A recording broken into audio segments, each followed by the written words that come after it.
Oh, my goodness gracious. Stop everything. Stop everything. We've been remiss. Jay Jackson from Abacus Global, are you on the line?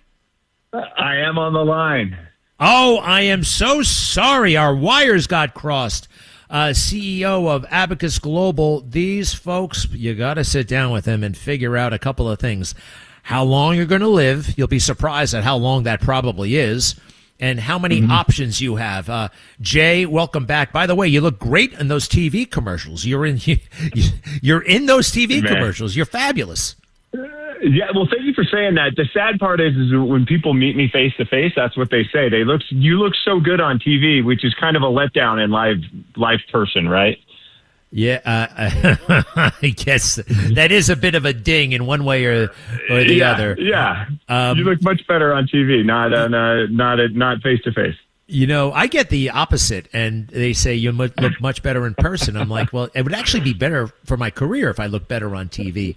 So look, maybe, especially if you're in the TV and radio business. Yeah. But look, Abacus Global. If and you know, some people know the commercials. They've heard you and I talk before about it. But if you met a stranger at a cocktail party who was, you know, curious and possibly, let's say, 75 years or up, and they said, "What do you do? What is this Abacus Global all about?" What would you tell them? Yeah.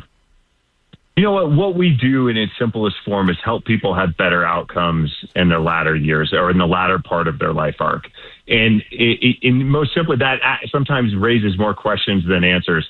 And what I mean by that is that both health-wise and financially, we help people better understand that if the number one fear is running out of money in retirement, I think it's really smart to better understand how long you might potentially be in retirement and then apply that knowledge to how you're allocating your portfolio so that you can ensure that doesn't happen.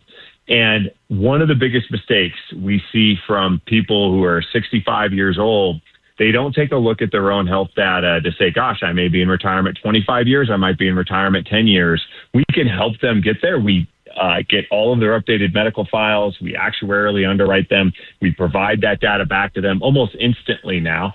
And then we actually provide a service where we have an online AI-driven physician that gives them a summary. And if they have questions of what's going on in their medical records, that's the health side. But then the financial side, I always say this, is that Warren Buffett made 98% of his net worth post age 65. And it's not because he went too conservative, right? And what we find is that people stop allocating to equity, stop allocating to the assets that got them there, and they go ultra conservative too early, and that reduces their outcomes. We're seeing people who now better understand how long they're going to be in retirement, and they're doubling their retirement income just because they're allocating it in a more intelligent way, using their actual lifespan data to help give them some guidance. Well, that's fascinating, and I said this on the way in. Most people, when they sit down with you guys and you've analyzed the medical records, you know, because some of us are a little bit afraid, you know what I mean? Like, gosh, yeah. You know, how long am I going to live? But they are often pleasantly surprised, aren't they? Sure. In fact, the number one response we hear is the opposite. It's like, gosh, Jay, you're projecting far too long. I don't feel that good.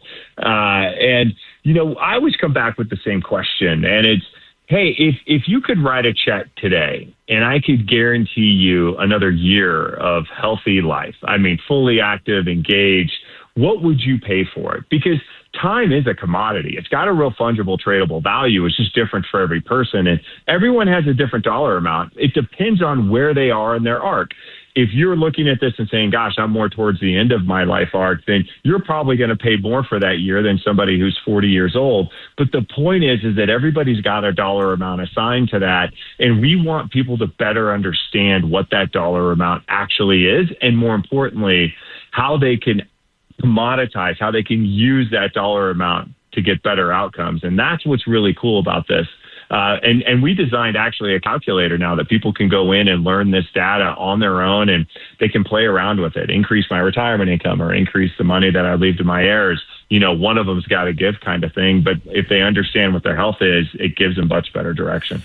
And I would imagine if you want, you can opt in for some contingencies. Like, let's say you're talking to an 85-year-old guy and you say, okay, you got 6 years left to live. And then it turns out, oh boy, he lives to be 97. You know what I mean? It could be longer. It could be shorter. Do you build in, is it an option? Like, okay, well, what if, just what if I'm, lucky enough or unlucky enough to die sooner or later? What we do is very unique. We re-underwrite you every year. So it's part of your annual plan. Just like you get an annual health checkup, you get an annual financial checkup, and you apply these two. So if any given year you've had a change in health, and we then alternatively make an adjustment to your plan. So that way, you're right. Gosh, all of a sudden things really turn your way. And we thought, hey, initially here, based upon your outcomes and people just like you were sitting at an approximate 6-year lifespan, and now it's a 12-year lifespan. That's great news. But we would know that because we're updating that data every single year. It's not a set it and forget it scenario where you just put it in there and think this is where it's going to be. That's why we call it a life arc and not a lifespan, because a lifespan, people think of it as a direct single straight line. But that's not what your life is. Your life is an arc of probabilities. Every decision matters. And you're thinking about, what is that currency? What's that trade? And trading time is a super important piece where you're giving something or getting something based upon the time. We think that adjusts, and we adjust it every year for you. Abacus GM, Abacus like the ancient Chinese calculator, GM as in global management, abacusgm.com. You think about, I guess, death and dying more than average people. You know what I mean? More than, right? And can I just ask you this? It looks like to me that the funeral and the grieving time is getting longer and longer and longer. I mean, Lindsey Graham, God love him, but he died over a week ago. I mean, he died 10 days ago, and they're still having the funeral. Kennedy died on a Friday. They buried him on a Monday. Right. Is that a thing? I think that, what's fascinating, what you bring up is kind of at the heart of this, right, is that the way people grieve has started to extend depending on the individual. And what we're seeing happening nationally, like with Lindsey Graham, for example, depending on the size and the scale and the scope of the people he touched, I think everybody wants to participate in maybe that grieving process. But you are right. Like, if you look around this culturally, around the world, mortality is not a scary thing. Mortality is something that's typically celebrated, right? It's, hey, this person has passed away. Look at this great things that they've done and contributed. And I think the U.S. is starting to come around to that. So whereas before it was, hey, we move on right away, now we're seeing that, hey, our latter years can be celebrated. This could be a very positive thing that can happen. And these are all the ways that we reflect on that individual. Well, really appreciate you sharing your thoughts and this information. Abacus Global Management, abacusgm.com, abacusgm.com. And how long have you been the boss? And I want to know one more thing. What's the best thing about being the boss? The best thing, and there's got to be a challenge, the best thing and the worst thing. Got it. So I've been CEO almost a decade of this firm. The firm's been in existence for about 22 years. And, the challenge is that I always say that the three worst words that drive me crazy is they got a second, because it's never a second. It's inevitably, here's a 5-minute conversation that's a got a second. So that's the thing that I like the least, is it's a construction of time, right?